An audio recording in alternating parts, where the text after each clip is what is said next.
नमस्कार दोस्तों, आप सबका स्वागत है हमारे चैनल एस्ट्रोवर्ड में। अगर आपने हमारे चैनल को अब तक सब्सक्राइब नहीं किया है तो अभी सब्सक्राइब करें।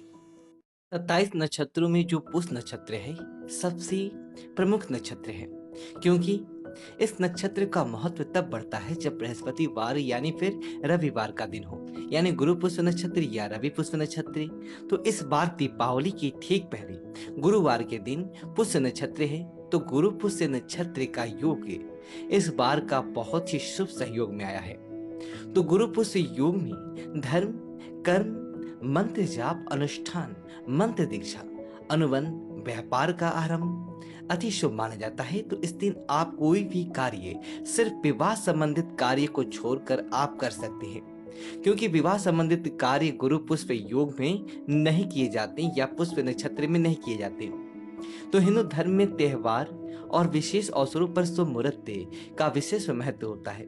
तो ऐसा माना जाता है कि शुभ मुहूर्त में अगर कोई काम करते हैं तो वह कार्य हमेशा सफल भी रहता है और साथ ही लंबे समय तक उस कार्य का फल मिलता है।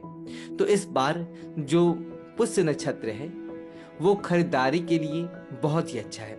तो ज्योतिष कहता है कि पुष्य नक्षत्र को बहुत ही अच्छा माना जाता है और धनतेरस दीपावली के पहले इस नक्षत्र का गुरुवार के दिन आने से इस दिन पूरे दिन रात आप कभी भी खरीदारी कर सकते हैं। तो इसके यहाँ पर देखिए, दीपावली के पहले खरीदारी और निवेश संबंधित कोई भी कार्य इस महामृत के समय में आप करें तो लंबे समय तक इसका फल मिलेगा। अब गुरु पुष्प योग इस बार 677 साल बाद आया है, यानी शनि और गुरु एक ही राशि मकर राशि में विराजमान है। खास बात यह है कि 77 सात नक्षत्रों में पुष्य को श्रेष्ठ नक्षत्र माना गया है और पुष्य सभी अनिष्टों का नाशक है। विवाह को छोड़कर तमाम कार्य इस दिन कर सकते हैं और पुष्य नक्षत्र श्रेष्ठ मुहूर्तों में से एक है। अभिजीत मुहूर्त को नारायण के चक्र सुदर्शन के समान शक्तिशाली बताया गया है, लेकिन जो पुष्य नक्षत्र है इस दिन बनने वाले शुभ मुहूर्त का प्रभाव अन्य मुहूर्तों की तुलना में सर्वश्रेष्ठ होता है। इस दिन भगवान शिव की भी विशेष विधान से पूजा की जाती है। तो पुष्य नक्षत्र का सबसे ज्यादा महत्व बृहस्पतिवार और रविवार का होता है। तो बृहस्पति देव प्रभु श्री राम इसी नक्षत्र में पैदा हुए थे और नारद पुराण कहता है कि इस नक्षत्र में जन्मा व्यक्ति महान कर्म करने वाला, बलवान, कृपालु, धार्मिक, धनी, विविध कलाओं का ज्ञाता और दयालु सत्यवादी होता है।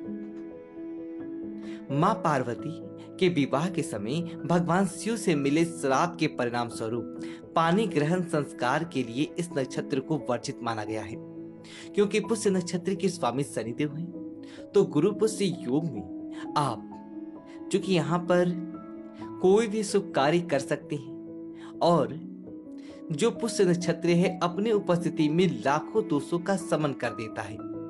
इस नक्षत्र में जन्मी लड़कियां, कन्याएं कुल खानदान का यश बढ़ाती है चारों दिशाओं में, और कई महिलाओं को तो महान होने का संज्ञान भी मिलता है जो पुष्य नक्षत्र के ही उस दिन का जन्म हुआ था। पुष्य नक्षत्र में कुछ ऐसे कार्य है जो नहीं करने चाहिए।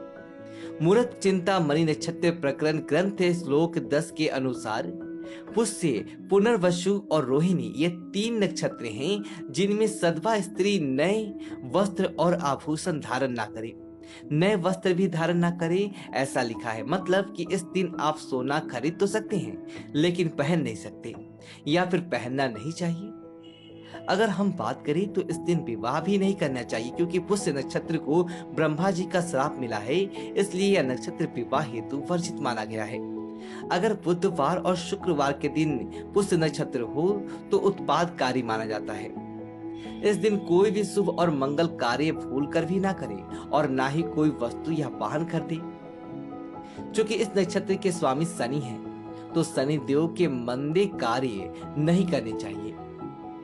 यानी कि जैसे शनिदेव जो कार्य पसंद नहीं करते हैं, ब्याज पर रुपया देना, झूठ बोलना, शराब पीना, किसी का अपमान करना, क्योंकि पुष्य नक्षत्र को पवित्र नक्षत्र और शुभ नक्षत्र माना गया है, इसलिए कोई भी तामसिक या अपवित्र कार्य ना करे। तो चलिए जानते हैं इस दिन क्या प्रयोग करें जो जीवन के तमाम परेशानियां समाप्त हो जाए। माँ लक्ष्मी को प्रसन्न करने के लिए, धन संबंधित समस्याओं को खत्म करने के लिए लक्ष्मी नारायण की पूजा करें। ओम श्रीं क्रीं दारिद्र्य विनाशिनी धन धान्य समृद्धि देहि देहि नमः। इस मंत्र का आप जप कर सकते हैं, जितना ज्यादा हो उतना अच्छा। और शुभ योग में इस मंत्र को जपा जाए तो देवता का नाश होता है। तो गुरु पुष्य योग के दिन आपके घर के मुख्य दरवाजे पर बाहर की तरफ से आप एक स्वस्तिक जरूर बनाइएगा। चाहे तो आप चावल हल्दी की बनाएं या फिर सिंदूर से बनाएं। इस दिन दक्षिणावर्ती शंख की पूजा की जाती है। आपके घर में जो भी शंख है सुबह शाम पूजा करिए, इसको बजाइएगा जरूर। शंख को भगवान विष्णु मां लक्ष्मी का आशीर्वाद प्राप्त है, जो दक्षिणावर्ती शंख होता है। और अपने घर में एक साथ दो शंख ना रखें, इस बात का भी ध्यान रखें। अगर आप अपने कार्यस्थल पर या दुकान में चाहती है आपका कारोबार तेजी से बढ़े, तो इस दिन आप संभव हो तो जो छोटा लहू नारियल होता है उसको लाकर अपने स्थापित कर सकते हैं। गाय को अपने हाथों से गुड़ खिला दिएगा, आपके जीवन की मुख्य समाप्ति होगी। गुरु पुष्य नक्षत्र में मां लक्ष्मी की जो चमत्कारी स्रोत हैं, जिसका पाठ करके जो उनकी रचयिता है शंकराचार्य, उन्होंने सोने की बारिश करवाई थी, कनक धारा स्रोत, तो उसका भी आप पाठ करें। जीवन के धन की मुश्किलें समाप्त होगी। तो हम बात करें तो पुष्य नक्षत्र में स्वर्ण खरीदने का प्रचलन है, क्योंकि इस दिन शुद्ध पवित्र और अक्षय धातु के रूप में माना जाता है। तो पुष्य नक्षत्र में इसकी खरीदारी बहुत शुभ होता है। तो आप सोना नहीं खरीद सकते हैं तो पीतल या चांदी भी खरीद सकते हैं। तो इस दिन वही खाते खरीदना भी शुभ होता है। आप वाहन या फिर भवन भी खरीद सकते हैं, भूमि ले सकते हैं। तो इस दिन नक्षत्र में इन चीजों को लिया जा सकता है। अगर आप मंदिर बनवाना चाहते हैं, घर बनवाना चाहते हैं, तो इस नक्षत्र में वह कार्य आपको शुरू कर सकते हैं बिना कोई उम्र देखे। वैसे मुहूर्त के बारे में हम आपको डिस्क्रिप्शन में डिटेल से दे सकते हैं, आप देख सकते हैं। तो अब आगे बढ़ते हैं। इस नक्षत्र में अगर आप पूजा पाठ करते हैं, मंदिर सिद्धि कहते हैं, उपवास करते हैं, तो जीवन के हर क्षेत्र में सफलता मिलती है।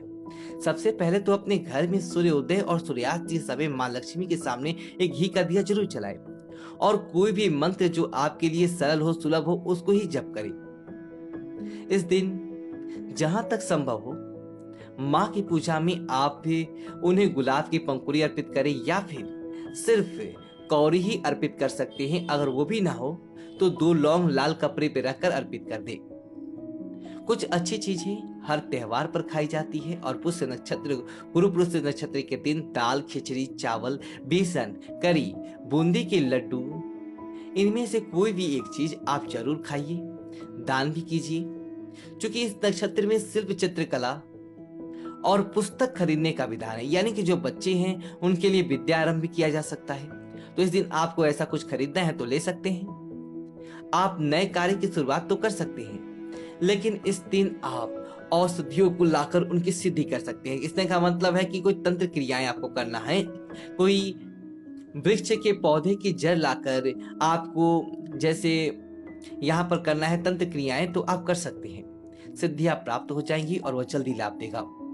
आप भगवान सूर्य को अगर 1 लोटा जल अर्पित करें इस नक्षत्र में, तो सूर्य का दुष्प्रभाव भी समाप्त हो जाता है। फिलहाल दोस्तों वीडियो को लाइक करें और कमेंट बॉक्स में ओम नमः शिवाय लिखकर हमारे चैनल को सब्सक्राइब करें। धन्यवाद दोस्तों।